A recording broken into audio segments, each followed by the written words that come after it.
Hello everyone, সমাপ্তিস কিচেনে সবাইকে স্বাগতম। আশা করছি সবাই অনেক ভালো আছেন। আজকে আমি আপনাদের সাথে খুবই মজাদার একটা টমেটো আর ডিমের রান্না শেয়ার করব।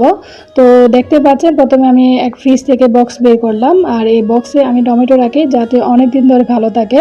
তো টমেটোগুলো ভালো করে ধুয়ে আমি নিচে টিস্যু পেপার বিছিয়ে টমেটো রেখে আবার উপরে দিয়ে রাখি যাতে করে টমেটোগুলো অনেক দিন ভালো থাকে। তো আমি আমার পরিমাণ মতো টমেটো নিয়ে নিলাম। এভাবে কিন্তু রাখলে অনেক দিন ধরে টমেটো ভালো থাকে। তো ঠিক একইভাবে আমি কাঁচামরিচ নিব, সেই জন্য কাঁচামরিচগুলো একই প্রসেসে বক্সের নিচে টিস্যু দিয়ে আমি কাঁচামরিচগুলো দিয়ে আবারও টিস্যু রেখেছি। আপনারা অবশ্যই এভাবে রেখে দেখতে পারেন, এভাবে কিন্তু অনেক দিন ভালো থাকে। তো চলুন আমরা রান্নার পর্যায়ে চলে যাই। তো প্রথমে প্যানের মধ্যে আমি পরিমাণ মতো তেল দিয়ে দিচ্ছি, আর এখন আমি দিয়ে দিচ্ছি পেঁয়াজ কুচি আর কাঁচামরিচ এভাবে ফালি করে। এই রান্নাটা কিন্তু মজা হয় আবার জালও, সেজন্য আমি একটু কাঁচামরিচটা বাড়িয়ে দিলাম। তো পেঁয়াজগুলো একটু ভাজার পরে নরম হয়ে আসার পর আমি কেটে রাখা টমেটো দিয়ে দিচ্ছি।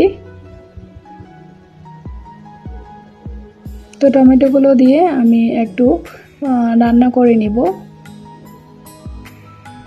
খুবই মজা, আপনারা অবশ্যই এইভাবে একবার রান্না করে দেখবেন। তো আমি একটু ঢাকনা দিয়ে রেখে দিলাম। তো এর মধ্যে দেখতে পাচ্ছেন ঢাকনা দেওয়ার কারণে টমেটো থেকে কিন্তু অনেক পরিমাণ পানি বেরিয়েছে।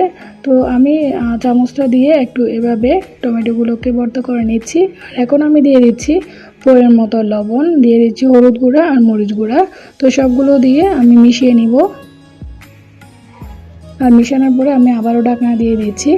রান্নাটা কিন্তু এভাবেই করতে হবে। তো দেখতে পাচ্ছেন অনেকটা তেল উপরে উঠে আসছে। তো এভাবে আমি আবারও নাড়াচাড়া করে নিব, আর মাঝে মধ্যে একটু চামচ দিয়ে এভাবে এগুলোকে একটু ভর্তা করে নিব। আর এখন আমি দিয়ে দিচ্ছি 2টা ডিম। আমি এখানে 8-9টা টমেটো দিয়েছি, তো সে পরিমাণে 2টা ডিম লেগেছে এখানে। আর ডিমগুলো দিয়ে অনবরত নাড়তে থাকতে হবে যাতে একদম সবগুলো একসাথে মিশে যায়।